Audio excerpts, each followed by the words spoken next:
I wasn't expecting kindness, not anymore. At my age, you learn that silence cuts sharper than words. Still, when she leaned close, her perfume sharp in the air, and said, "Stop sitting in the front. That's for family," something inside me cracked like old porcelain. I stayed quiet, folding my hands in my lap because arguing would only feed her pride.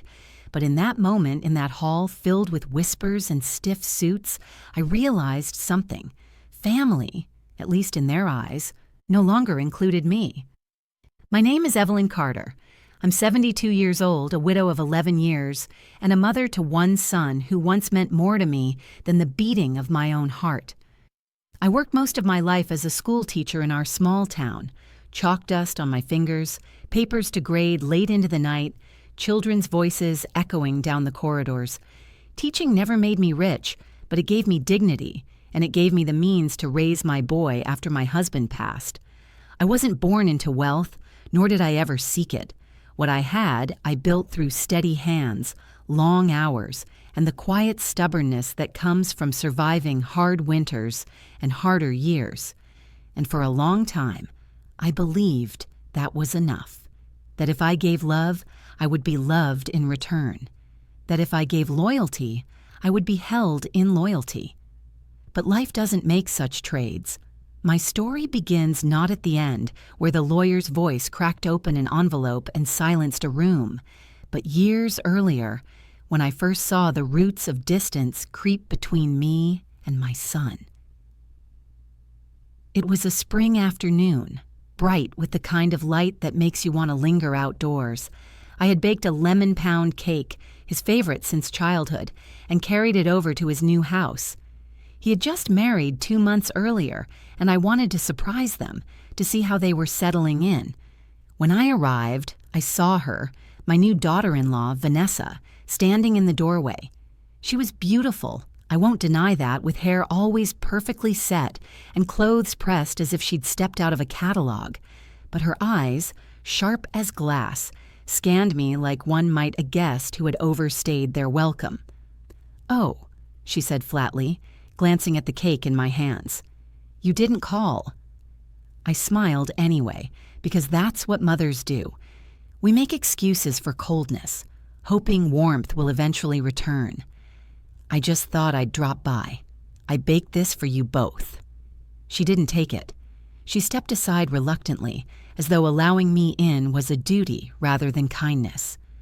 My son, Daniel, came down the stairs then, his face lighting up the way it always did when he saw me. But the moment his wife placed a manicured hand on his arm, his smile softened, dimmed, reshaped into something polite rather than genuine. That was the first time I felt the shift. A small thing, almost invisible. But mothers know. I told myself it was nothing. Newlyweds have their own rhythms, their own lives to carve. I didn't want to intrude. I cut my visits shorter, called before dropping by, and tried to fit into their new patterns. But every effort I made seemed to widen the gap instead of bridging it. I remember one evening vividly. Vanessa had hosted a dinner, inviting her friends, polished and well-spoken women from families with more money than mine ever saw. I sat at the end of the table, listening quietly, offering smiles where I could. At one point, she leaned close to her guest and whispered, loud enough for me to hear, "She means well, but she doesn't quite fit." I pretended not to hear. I smiled through the rest of the night, carried my empty plate to the kitchen, and left early, saying I wasn't feeling well. Daniel didn't walk me out. I don't know if it's worse to be mocked openly or erased silently.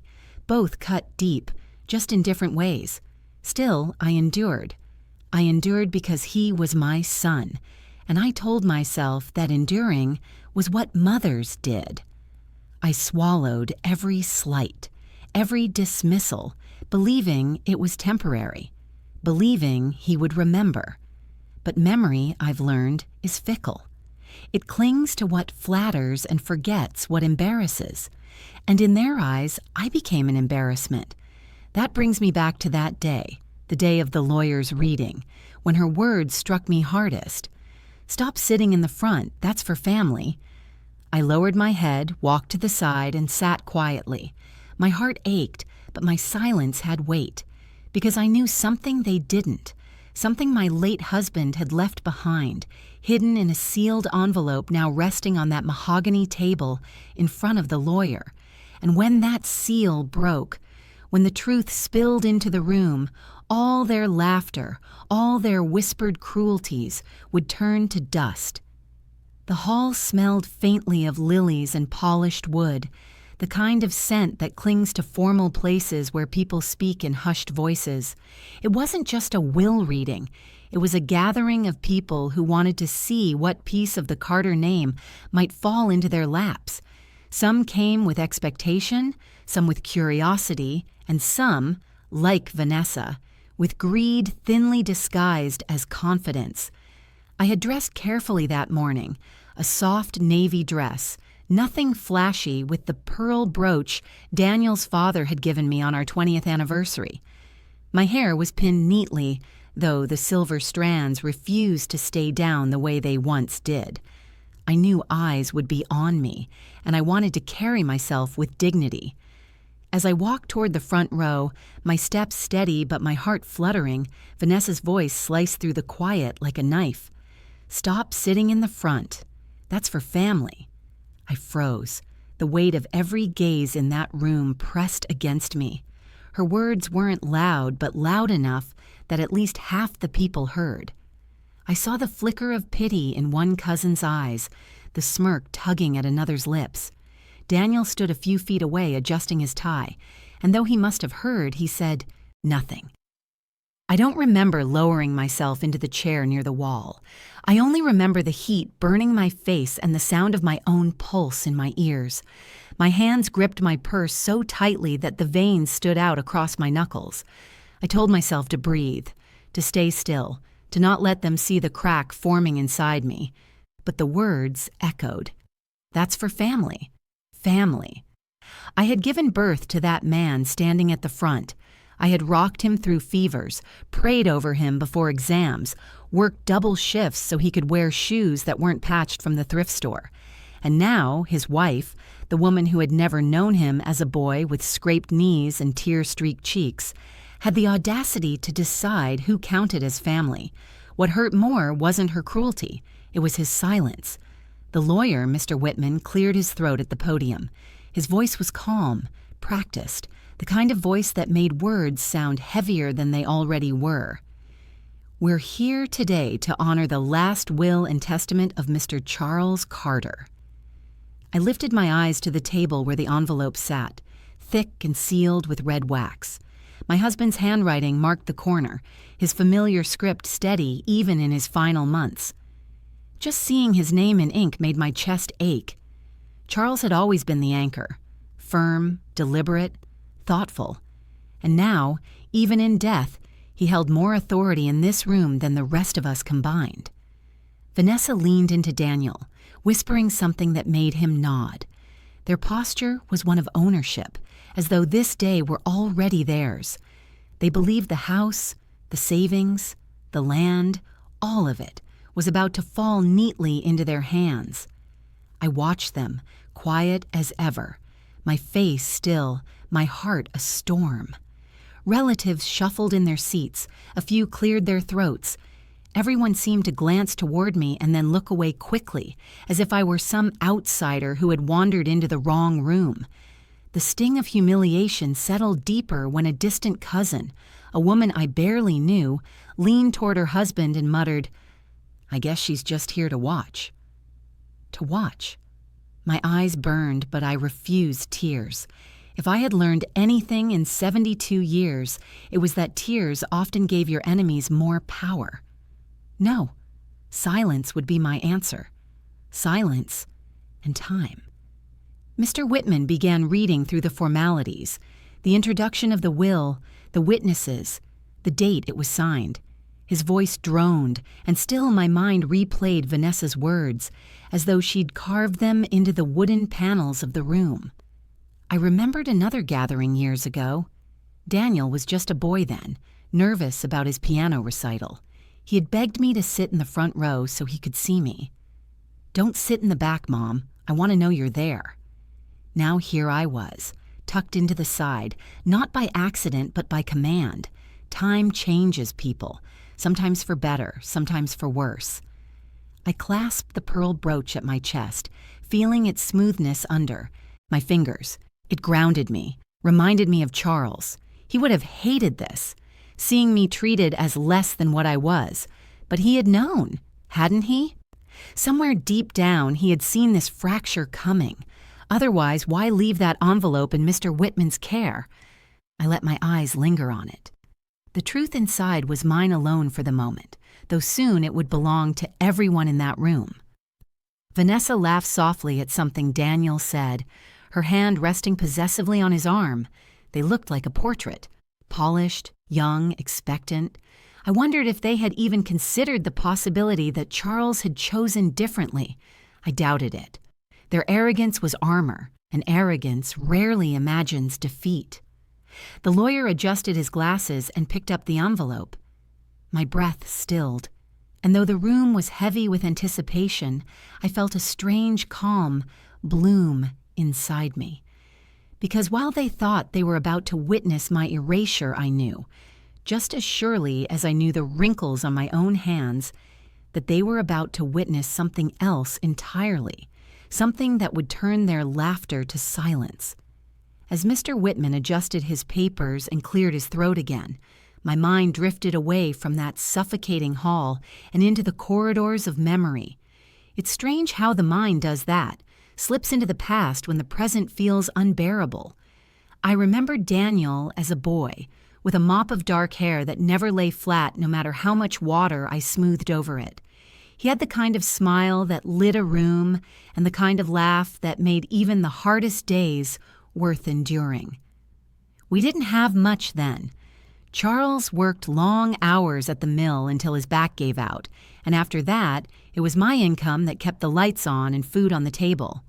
I taught at the local school, grading papers by the dim glow of a kitchen lamp, the smell of chalk clinging to my skirts. There were nights I went to bed hungry so Daniel wouldn't. He never knew, of course. I made sure of that. Every dollar stretched, every coin counted. While other children wore shiny new sneakers, Daniel wore shoes I patched carefully with needle and thread. I made games of it, telling him they were magic shoes that made him run faster than anyone else. He believed me, at least for a while. I can still see him at our small dining table, poring over his homework with his tongue poking out in concentration. I'd hover nearby, correcting his handwriting, reminding him to take his time. When he grew frustrated, I'd cup his chin and say, "Patience, Daniel. Great things come slow. Great things." I had such hopes for him. Charles and I built our lives around those hopes. When my husband's health began to decline, we sat together at the kitchen table and went over every bill, every penny saved. We agreed, whatever happened, Daniel's future came first. We would give him every opportunity we never had. So I worked summers tutoring children, winters sewing clothes for neighbors. My hands grew stiff, my back ached. But when I saw Daniel walking across his high school stage to collect his diploma, it felt worth every blister and sleepless night. I even sold my mother's wedding ring, my last family heirloom, to help pay for his college tuition. I told him it had been misplaced because I didn't want him to feel the weight of sacrifice. The truth sat heavy in my chest, but I bore it quietly as mothers often do.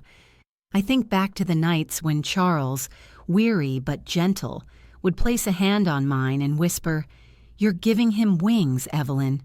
One day he'll see how high you helped him fly." I believed that. With all my heart, I believed that. And for a while, it seemed true. Daniel excelled at college, sending letters full of excitement about his courses, his professors, his dreams. He signed them, "Love you, Mom," with little doodles in the margins, just like he had when he was a boy. Those letters were my treasures. I still keep them in a box under my bed. But life has a way of shifting tides when you least expect it. Somewhere between graduation and marriage, the boy who once clung to my hand at piano recitals began to slip away. I saw the first signs during holidays. He'd arrive late, Phone buzzing constantly, Vanessa's name flashing across the screen. He seemed distracted, impatient, as though sitting with me was a task to complete rather than a joy to savor. Still, I excused it. Youth, I told myself, marriage brings new demands. But then came the Christmas when Vanessa refused to eat the meal I'd prepared, claiming it was too heavy, and Daniel sided with her. I remember standing in the kitchen afterward, staring at the dishes piled in the sink, the smell of roasted turkey still hanging in the air. For the first time in decades, I felt like a guest in my own home. That feeling only grew. Year after year, little by little, I became the afterthought. Invitations grew scarce. Phone calls shortened. Traditions faded. And now, sitting in that hall, told not to sit with family, I realized how far we had drifted. It wasn't just distance, it was erasure. But memory is stubborn. It doesn't erase so easily. As Vanessa sat there smugly, her hand locked around my son's arm, I wanted to shout, wanted to remind him of every sacrifice, every night I carried the weight so he wouldn't have to. I didn't shout. I stayed silent. But inside, a voice whispered, "He has forgotten." But the truth hasn't, because what none of them knew, not Daniel, not Vanessa, not even the cousins smirking at my expense, was that Charles had seen all of this long before. He had seen the cracks in our son's loyalty, the way Vanessa's words chipped at the foundation of family. He had seen, and he had acted, leaving behind not just memories, but something far more unshakable. And soon, when that envelope opened, the truth would rise from the ashes of all they'd tried to bury. Marriage can be a beautiful thing when it's built on love and respect. I had hoped Daniel's would be. When he first introduced me to Vanessa, I remember thinking, she's different from us, but maybe that's good. Maybe she'll bring him happiness. I was willing to believe that. In fact, I wanted to believe it more than anything. In the beginning, Daniel still visited me often. He'd drop by after work, sometimes with a carton of takeout, and we'd sit in the kitchen the way we always had. He'd tell me about his projects, his boss, his dreams of starting his own firm one day. I'd listen, offering the same encouragement I always had, my heart swelling with pride. But even then, I noticed the shift. He spoke less about us, our little family, and more about Vanessa and I. The pronouns changed, and so did the weight of his words. At first it was subtle. "Mom, Vanessa thinks I should eat healthier so I can't stay for dessert." Or, "Mom, Vanessa doesn't like when I stay out late, so I'll have to leave early." Little adjustments, I thought. Normal for a new marriage. But soon, those little adjustments grew into walls. I remember one Sunday dinner. I had set the table with care. Roasted chicken, mashed potatoes, green beans, all the dishes Daniel had loved since boyhood. When they arrived, Vanessa wrinkled her nose before she even sat down. "Daniel," she said, her voice smooth but sharp, "we've talked about this. We don't eat heavy food like this anymore. It's not healthy." Daniel shifted uncomfortably, glancing at me, but then nodded. "Yeah, Mom, maybe we'll just have a salad." A salad. Out of everything I had prepared with trembling hands and hours of effort, I smiled and said, "Of course. I'll make you something lighter." My voice was steady, but inside a crack widened. I stood in the kitchen chopping lettuce while the feast grew cold on the table. They ate quickly, thanked me half-heartedly, and left before the dishes had cooled. That was the first time I sat at the table alone after they left, staring at the plates of untouched food, wondering when exactly my presence had become such a burden. The shift deepened in ways harder to ignore. Vanessa began making subtle remarks about my clothes. "So vintage," she'd say with a polite smile that carried the weight of mockery. She commented on my hair, my shoes, even the way I spoke, always polite, always with that sugar-coated cruelty that stings more than open insults.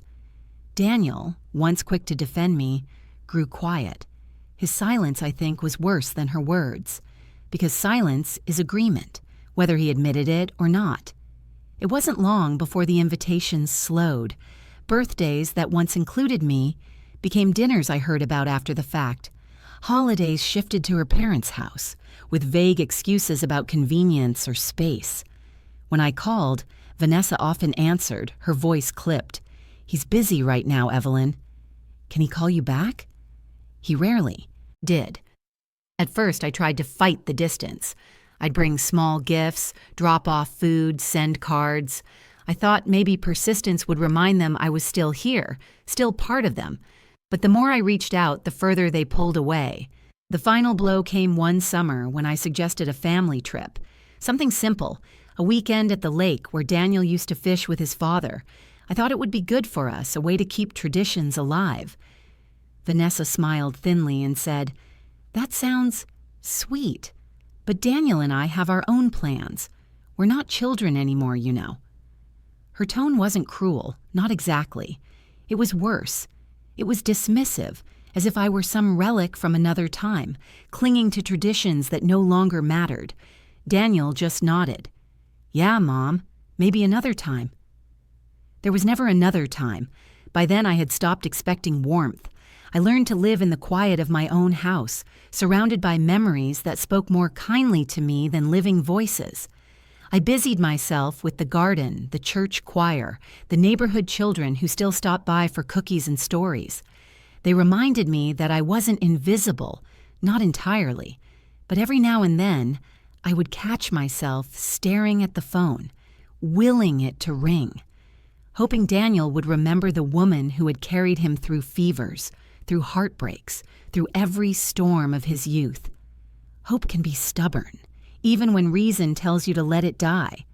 Still, deep down, I knew. Vanessa had woven herself tightly into his life, and in doing so, she had pushed me out. She had succeeded in making me the outsider. And yet, as I sat in that hall, told I wasn't family, I realized something else. Being pushed out can sometimes put you exactly where you need to be, because when the truth finally comes to light, it doesn't have to fight through your son's shadow. It shines on you alone. And Charles, God bless him, had made sure that light would find me. It's one thing to feel unwanted. It's another to hear it spoken aloud. The night that broke me was not dramatic. There were no raised voices, no slammed doors. Just the soft hum of conversation drifting from a kitchen I was never meant to hear. It happened after I had stopped by their house unannounced, a mistake I rarely made anymore. Daniel had mentioned in passing that he might be home early from work, and I thought perhaps we could share supper together, the way we used to. I carried with me a small casserole dish, wrapped in a faded towel. Food had always been my language of love, even if lately it had gone unappreciated. When I arrived, Vanessa answered the door, her smile tight. "Oh, Evelyn, you should have called." Her eyes darted behind her, then back to me. "We're just busy tonight." I apologized, of course, feeling foolish, but she finally let me step inside. "Just for a minute," she said. Daniel was upstairs on a phone call. I set the casserole on the counter, trying not to gee. Notice the way Vanessa slid it aside as if it were clutter. We exchanged strained small talk, and then her phone buzzed. She excused herself and walked toward the patio where her voice dropped into hushed tones. Left alone, I wandered toward the living room, meaning to sit quietly until Daniel came down. That's when I heard it, her voice carrying from the patio, sharper than the evening air. "She just shows up, Daniel. I can't keep doing this. She's useless now. She can't help us. She can't contribute.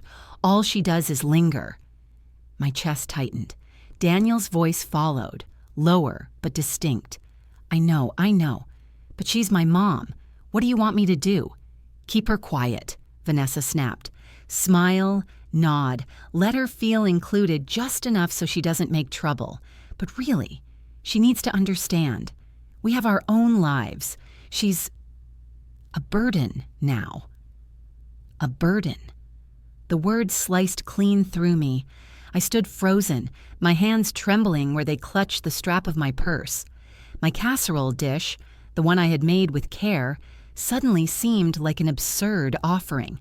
an unwanted relic from a mother whose place had expired. Daniel's silence stretched long enough to answer more than words ever could. He didn't argue. He didn't defend me.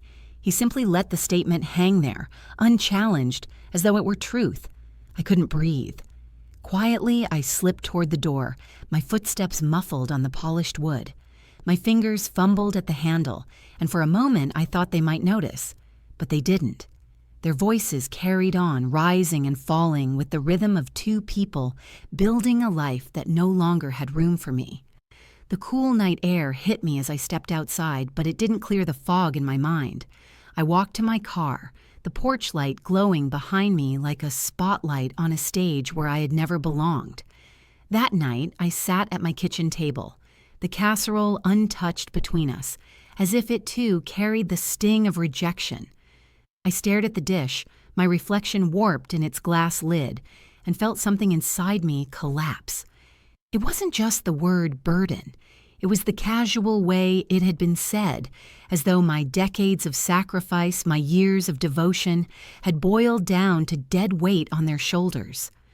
For the first time in my life, I let myself ask a question I had never dared. What if my love had been wasted? Tears slid down my cheeks, not loud, not racking, just steady, like rain slipping from a roof. I didn't sob, I didn't scream. At 72, grief rarely explodes. It settles, heavy and quiet, pressing against every bone. But alongside that grief, something else began to take shape, a kind of clarity, cold and sharp. If I was truly a burden, then I would stop carrying the weight of trying to belong. I would no longer knock on doors where I was unwelcome, no longer twist myself into smaller shapes to fit into corners Vanessa allowed me. That night marked the end of my excuses, the end of believing Daniel's silence was temporary, the end of thinking kindness alone could bridge the widening chasm.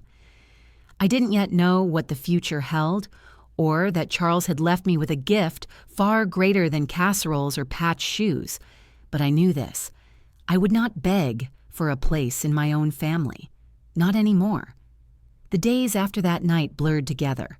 I moved through my routines like a shadow of myself, watering the garden, folding laundry, brewing tea that cooled untouched on the counter.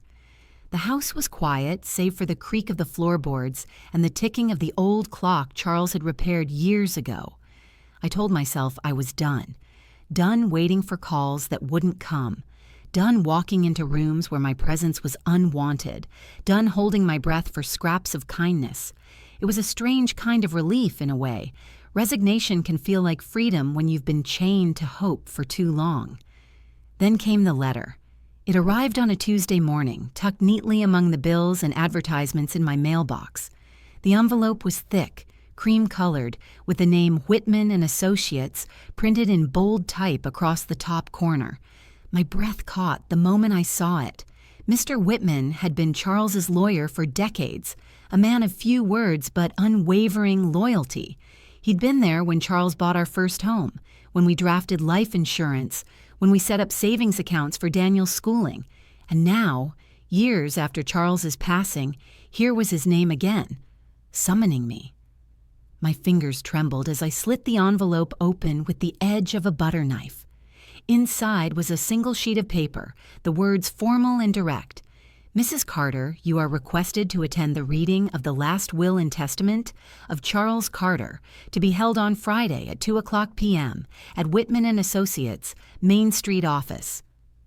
I sank into a chair, the letter spread across my lap. For years, I had assumed everything had already been settled.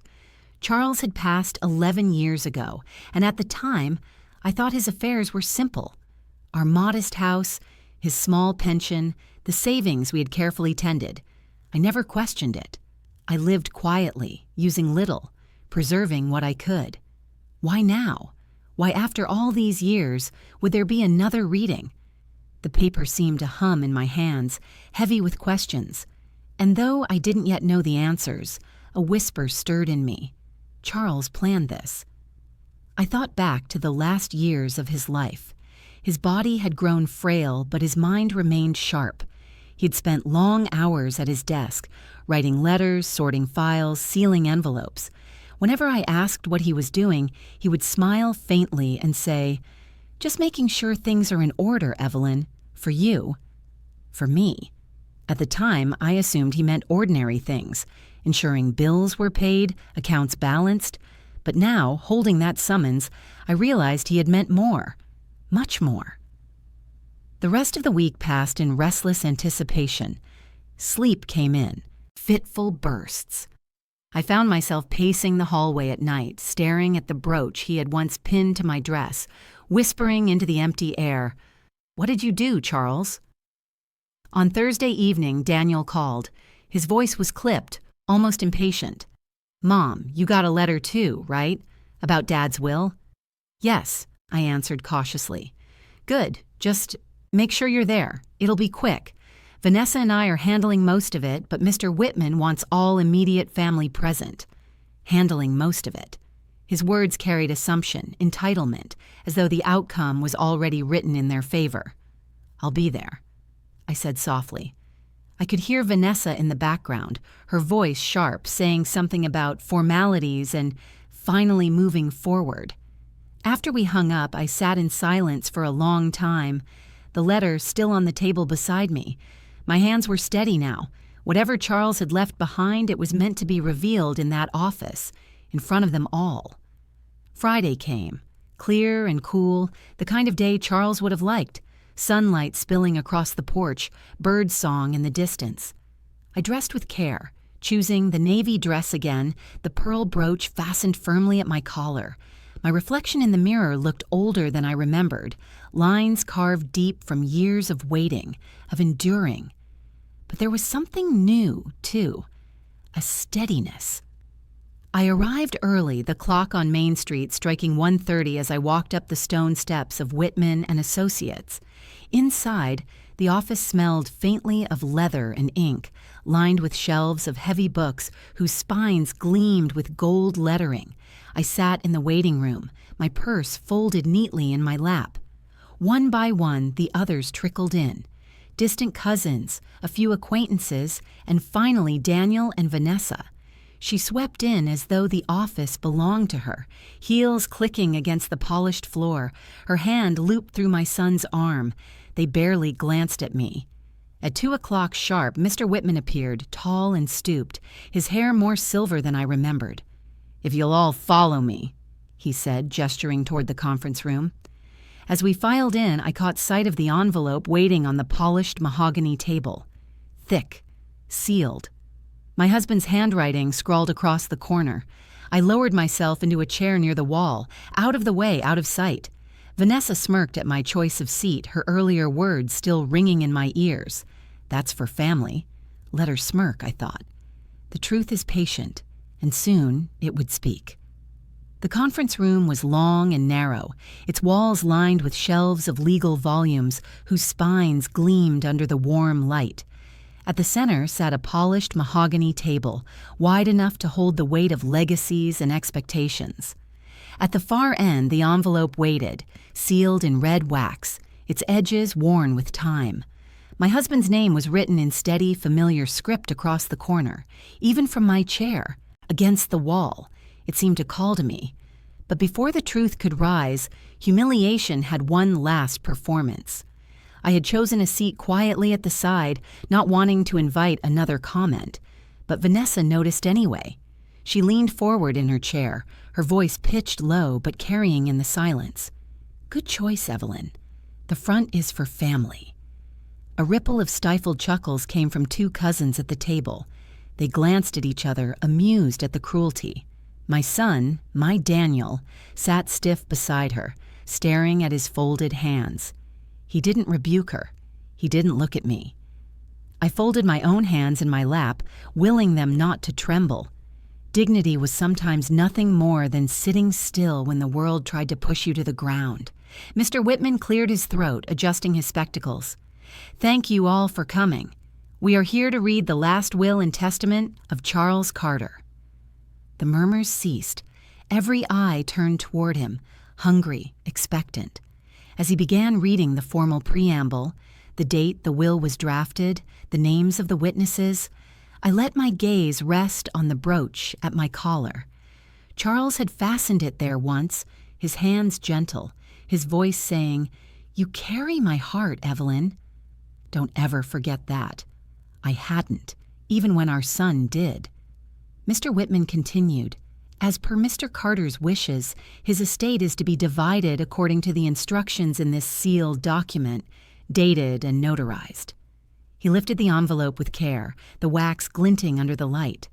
A hush fell. Vanessa's chin tilted upward, her lips curving into a small, satisfied smile. She reached across the table, her manicured fingers brushing Daniel's hand, as if to reassure him the prize was theirs. She didn't even glance my way. Why would she? In her mind, I had already been dismissed, erased, pushed to the margins. The lawyer broke the seal. The sound of tearing paper filled the room like a drumbeat. My breath caught. He unfolded the sheets, adjusting his glasses again, and began to read aloud.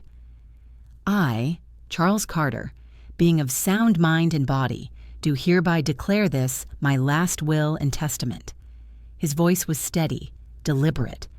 Paragraphs of legal phrasing passed, naming debts already settled, small gifts set aside for a church fund, donations to a veterans' charity Charles had long supported. And then, silence. A pause as Mr. Whitman turned the page. Vanessa leaned forward, her eyes bright. Daniel straightened in his chair. Mr. Whitman's voice carried clearly through the room. "To my beloved wife, Evelyn Carter, who has been my constant, my partner, my strength, she is to inherit the whole of my estate, including our family home, our savings, our land, and all assets therein. She is, and shall remain, the sole heir." The words hung heavy in the air, echoing against the paneled walls. For a long moment no one moved, no one breathed. Vanessa's smile froze, then cracked. Her eyes widened, darting toward Daniel, as if the words had been a mistake, a misreading. "What did he just say?" she hissed under her breath. Daniel's jaw clenched, his knuckles whitening against the table. His gaze flicked toward me at last, sharp, startled, almost accusing. But Mr. Whitman did not falter. He read again, slowly, as though to leave no room for doubt. "The sole heir of my estate is my wife, Evelyn Carter."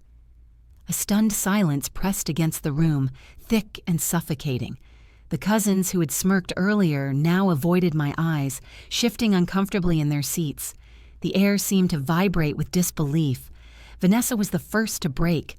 She shot to her feet, her chair scraping violently against the floor. "This is ridiculous. She must have manipulated him. There's no way he meant to leave everything to her." Mr. Whitman's brows lifted slightly. "Mrs. Carter had no involvement in drafting this document. It was signed and witnessed privately in my office. Your father-in-law was perfectly lucid. His wishes are clear." Daniel's voice, low and tight, finally spilled into the silence. But I'm his son." The lawyer's eyes flicked toward him, calm but firm. And yet, he left everything to his wife. That was his decision. The weight of those words pressed into Daniel, into Vanessa, into everyone who had come expecting a feast of inheritance and instead found themselves empty-handed. I sat still, my back straight, my hands folded neatly in my lap. I did not gloat, I did not smirk. My silence carried a dignity words could never hold. Inside, though, my heart pounded, not with fear, but with vindication. Charles had seen. He had known, and even in death, he had protected me when my own son would not. For years they had treated me as though I were nothing, and now, with a few words inked on paper, Charles had reminded them, and me, that I was everything. The room, once buzzing with anticipation, now sat in stunned quiet. Only the clock on the wall ticked steadily on, marking the moment their certainty crumbled. And for the first time in a long time, I did not feel invisible. As the silence thickened in that conference room, I let my eyes linger on the pages Mr. Whitman held. The words had been simple, but they carried the weight of a lifetime. To my beloved wife, Evelyn Carter, sole heir. I could feel the heat of Daniel's stare, the fury simmering in Vanessa's clenched jaw.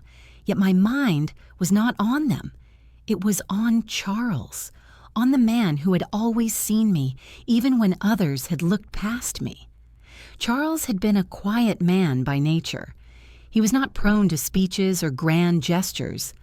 But in the years we shared, his love showed itself in steady, deliberate ways, like mending the porch steps in the rain so I wouldn't trip, or leaving a thermos of coffee on the counter when I woke early to grade papers.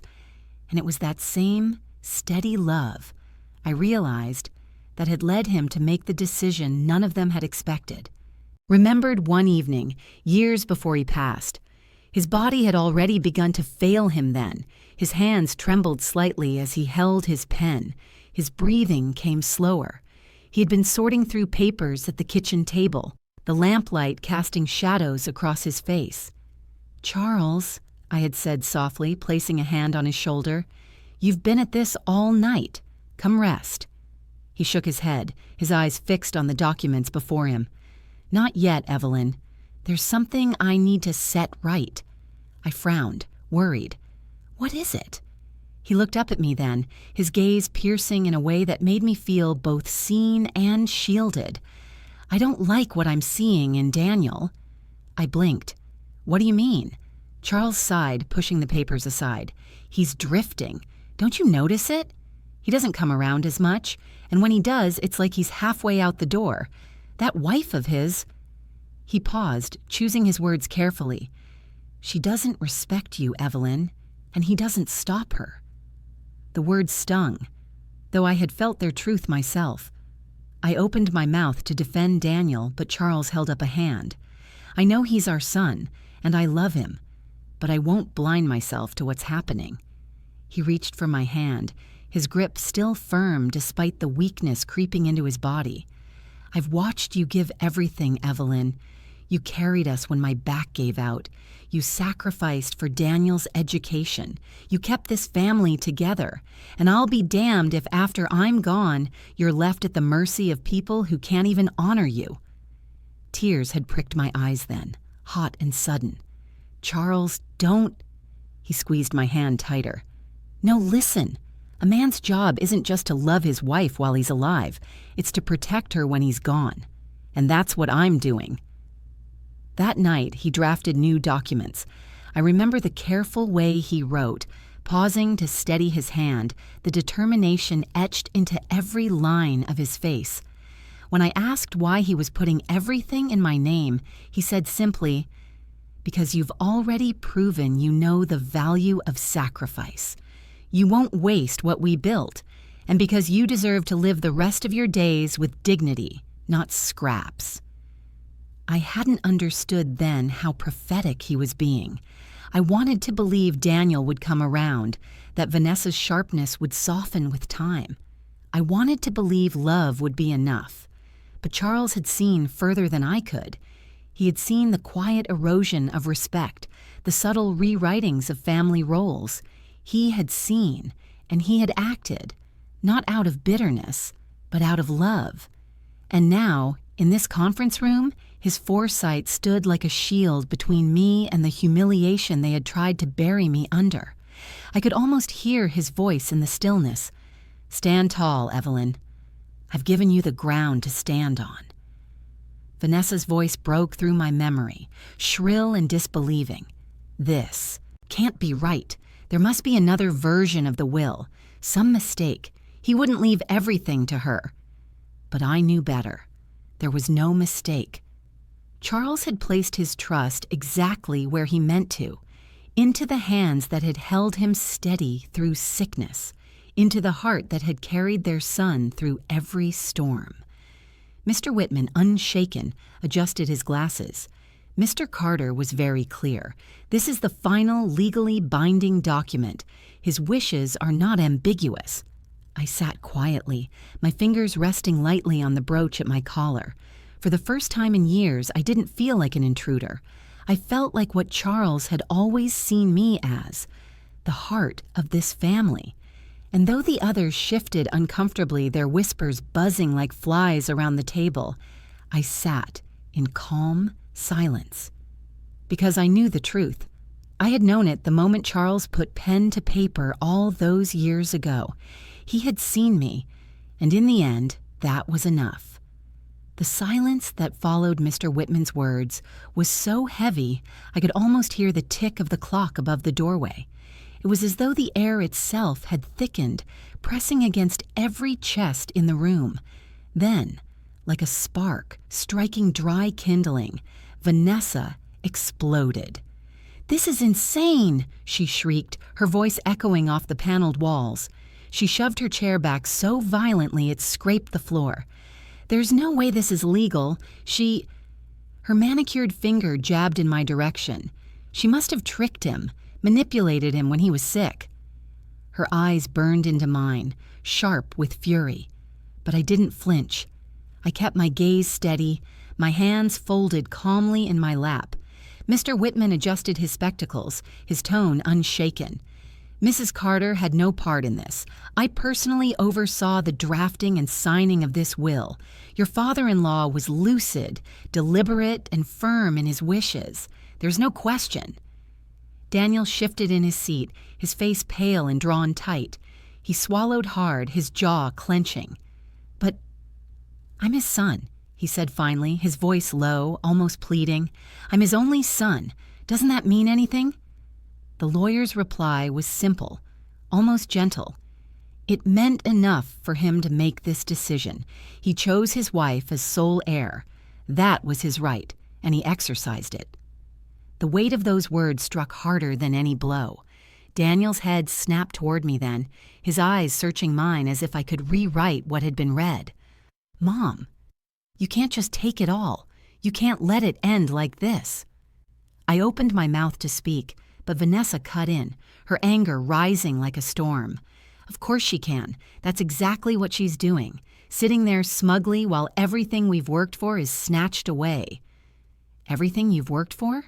I finally asked, my voice calm but steady. "What exactly did you build, Vanessa? What exactly did you sacrifice?" The question sliced through her fury, leaving her momentarily speechless, but only for a heartbeat. Then her voice rose shrill. "We've been taking care of Daniel's life, his career, our home. We've built a future together. And you—" She jabbed her finger again, trembling now. "You've been nothing but dead weight for years." Gasps fluttered through the room. Even some of the cousins shifted uncomfortably at her words. Daniel's face reddened. "Vanessa," he started, but she pushed on. "She doesn't deserve this. She doesn't need it. We do. We're young. We have a future. What does she even want with all this?" The cruelty of it struck like a cold slap. My chest tightened, but I drew in a slow breath and steadied myself. At 72, I had learned the power of stillness. "I don't need to want anything," I said quietly. "It was given to me because your father trusted me, because he knew the value of loyalty and respect." Daniel leaned forward then, desperation breaking through his anger. "Mom, please, you can't let this stand. Just sign it over, or divide it at least. Be fair. You know I'm your son. You raised me. Doesn't that mean something to you?" For a moment, his words pierced deeper than Vanessa's rage ever could, because under all the entitlement and expectation, there was a trace of the boy I had once cradled, the boy who had once begged me not to sit in the back row because he needed to see my face. But that boy had grown into a man who let his wife call me useless, who sat silently while I was told I wasn't family, who had forgotten every sacrifice made in his name. I felt the sting of tears at the corners of my eyes, but I blinked them back. My voice, when it came, was soft, almost a whisper, but it carried to every corner of the room. "A mother gives life, Daniel. She gives love and time and every ounce of herself she can spare. But she does not owe her child the rest of her soul, not when he's already sold his own for comfort." The words landed like stones dropped into still water, rippling through the silence. Vanessa scoffed, her lip curling. "So that's it? You're going to play the martyr, sit on everything, and watch us struggle? Is that your revenge?" I met her gaze squarely. This isn't revenge. This is justice. The difference between the two is that justice was earned long before you even stepped into this family. Daniel's face crumpled, a mix of anger and shame. He opened his mouth, then closed it again, unable to find words. Mr. Whitman cleared his throat, breaking the silence. "The terms are final. If there are no further questions, we will conclude this session." But there were no questions left, only stares, only silence, only the quiet hum of realization settling into every corner of the room. They had expected my erasure. Instead, they had been erased, and I had finally been seen. When the will reading ended, the room did not empty at once. People lingered, shifting in their chairs, avoiding my eyes, as though they were unsure whether to approach me or retreat. It was remarkable to watch how quickly the air itself had changed. An hour earlier, I had been invisible, just the old woman told to sit in the back. Now, with a few words from my husband's pen, the same people who had smirked at my humiliation glanced toward me with hesitation, even deference. It wasn't affection, I knew that. It was power. A cousin I hadn't spoken to in years suddenly approached, her voice syrupy. "Evelyn, dear, you must be exhausted. Why don't you come by for tea this week? I'd love to catch up." I offered a polite smile. Nothing more. Where were her invitations before, when I sat alone at my kitchen table year after year? Where was her warmth when Vanessa dismissed me as useless? Another relative, a distant nephew, placed a hand on my shoulder as he passed. "If you ever need help with the property, just let me know. We'd be glad to assist." Assistant. The word dripped with calculation. His eyes gleamed not with kindness, but with the hunger of someone who had just realized the gatekeeper had changed. I kept my replies brief, gracious, but firm. I had no intention of surrounding myself with opportunists who only remembered my name when an inheritance was at stake. Meanwhile, at the far end of the table, Daniel and Vanessa sat stiff and pale. Their earlier confidence had drained away, leaving only a brittle shell of disbelief and rage. Vanessa whispered furiously in his ear, her manicured nails digging crescents into his sleeve. Daniel's face was taut, his lips pressed thin. He looked at me once, just once, his eyes burning with a mixture of betrayal and pleading. But I didn't look away this time. I held his gaze steady and unflinching. And for the first time in our lives, it was he who looked down first. When we filed out of the conference room, the difference in how people treated us was stark. Strangers who had barely nodded to me before now opened doors, stepped aside, lowered their voices when I passed. Vanessa's heels clicked sharply on the floor, her movements rigid, her smile forced as she realized the performance of superiority was gone. Outside, the sunlight was almost too bright after the dimness of the lawyer's office. People gathered in small clusters, whispering. Their glances darted toward me, then away quickly as if caught staring at something they couldn't quite comprehend. I walked down the steps slowly, each movement measured. The pearl brooch at my collar gleamed in the light. For once, I did not shrink. I did not hurry. I let them see me.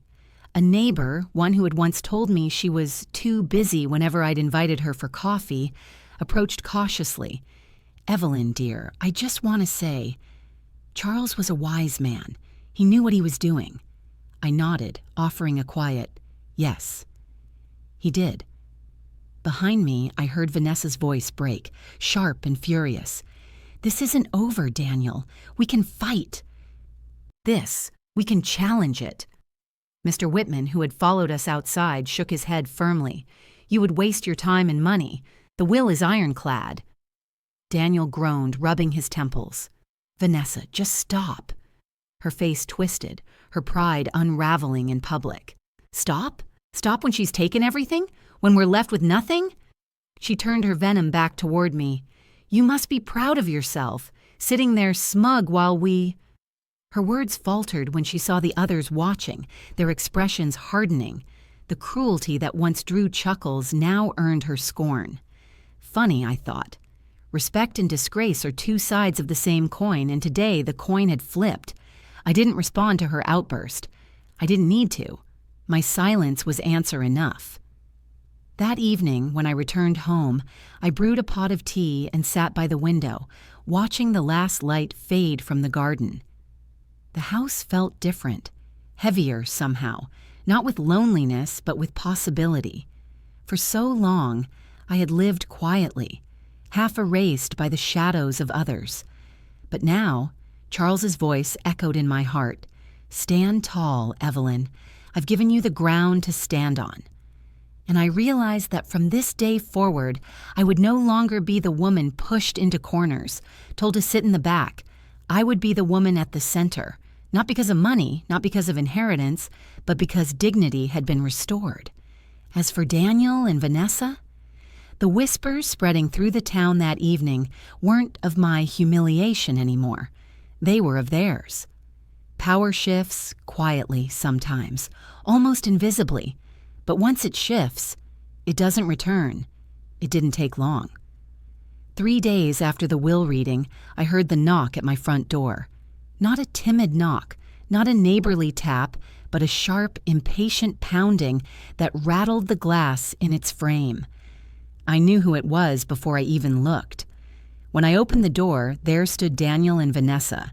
He looked weary, his eyes shadowed from lack of sleep. She, on the other hand, was polished as ever, lipstick perfect, heels clicking on my porch, but her smile was tight, brittle, stretched thin over seething anger. "Mom," Daniel began, his voice low, almost rehearsed, "can we come in?" For a moment I thought of refusing, but something inside me, the part that still remembered the boy who once clung to my hand, let the door swing open. They stepped into the house I had tended for decades, the air thick with tension. Vanessa's eyes darted around, scanning the furniture, the photographs on the walls, as though calculating the value of every item. Daniel stayed by the doorway, his hands shoved in his pockets, shoulders hunched. I gestured to the living room. "Sit." Vanessa crossed her legs primly on the couch, her handbag perched in her lap like a shield. Daniel sat beside her, leaning forward, his elbows on his knees. For a long moment, no one spoke. The clock ticked steadily on the mantel, the sound loud in the silence. Finally, Daniel broke it. "Mom, you know this isn't fair." His voice cracked slightly and he cleared his throat. "Dad wouldn't have wanted things this way. Not completely."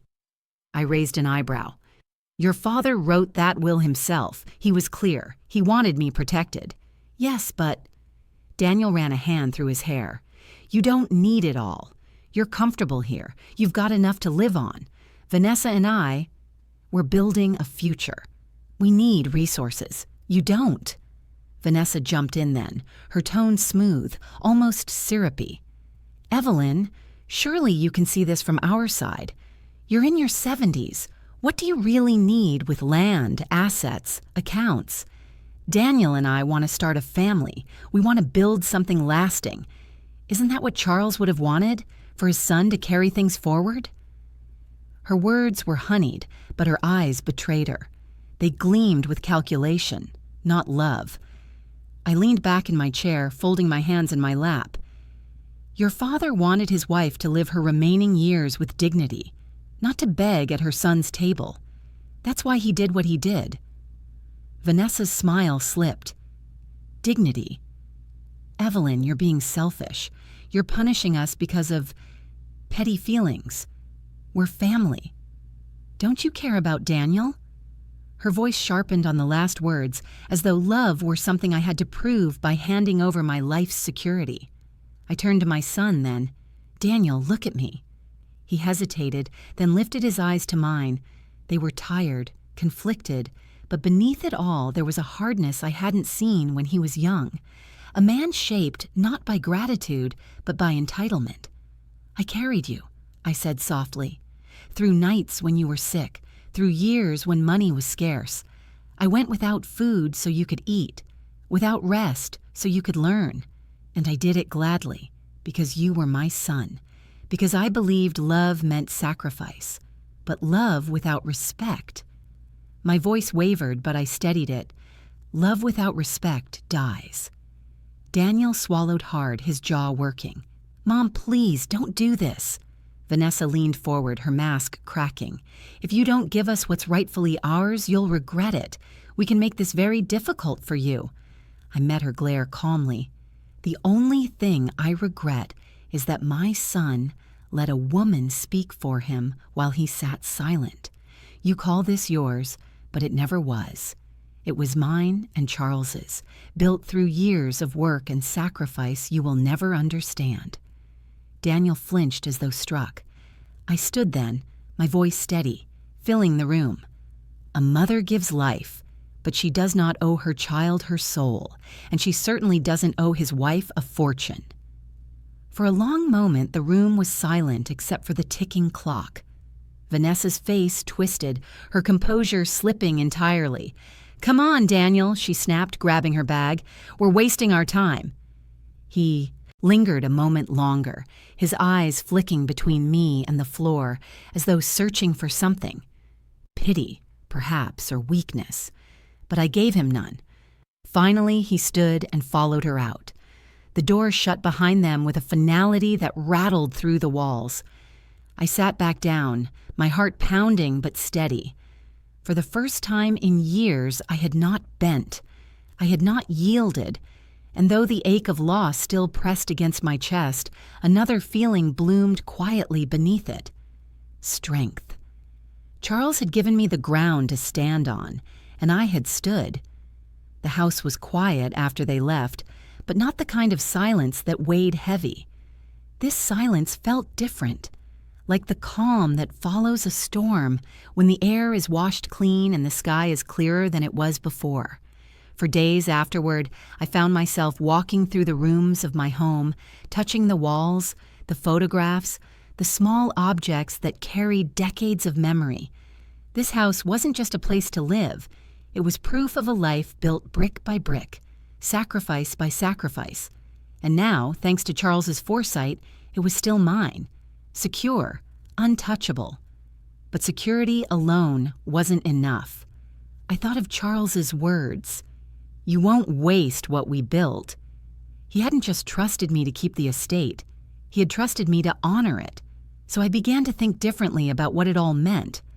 I went to the bank, sat across from a polite young advisor, and listened as he explained the accounts, the land, the investments. He spoke in numbers, in percentages, but I heard in his words something else. Possibility. That night, I sat at the kitchen table, the same one where Charles had signed those papers years ago, and spread everything out before me. I thought about Daniel, about how entitlement had hollowed him out. I thought about Vanessa, about her sharp words and sharper ambition. And I thought about myself, about the years I had been made to feel small, erased, invisible. I realized I didn't want to spend the rest of my days clutching money like a shield. No. What I wanted was to live with dignity and to give meaning where meaning had been stripped away. So I made a decision.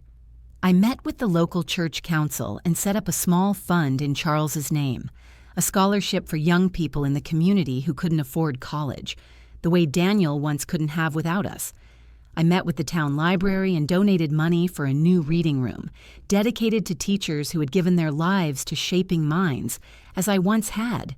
And for myself, I kept the house, the garden, the things that mattered not for their value, but for their roots. I hired a kind neighbor's son to help with maintenance, and in exchange, I taught his little sister how to read better. My days filled again, not with waiting by the phone, but with purpose. Word of these choices spread, as word always does in small towns. Suddenly, when people spoke my name, it wasn't with pity. It was with respect. They no longer saw me as the quiet widow in the corner, but as someone who carried herself with a strength they had overlooked. And Daniel and Vanessa, their world began to fray. It started quietly. A business deal Daniel had been boasting about collapsed when his partners lost confidence in his stability. Friends who once gathered around them pulled back, whispers of greed trailing behind. At parties, people still smiled at Vanessa, but the smiles didn't reach their eyes. They saw her now for what she was. I didn't gloat. I didn't celebrate their decline. Life has its way of exposing truths without my help. Still, I thought often of the boy Daniel once was, the boy who needed me in the front row at his recital, who doodled hearts in the margins of letters from college. Sometimes I wondered if he thought of me too, not as a gatekeeper to inheritance, but as his mother. But if he did, he never called. And perhaps that was for the best, because I had finally learned that love without respect cannot be bargained back into existence. One evening, as I watered the roses Charles had planted decades ago, I felt the sun warm on my face and heard the laughter of children playing in the distance. For the first time in many years, I smiled without bitterness. I had lost much, yes, but I had also gained something I hadn't known I was missing: a voice, a place, a life lived not in the shadow of dismissal, but in the light of my own worth. Charles had given me more than inheritance. He had given me back myself. And that, I realized, was the truest beginning of all.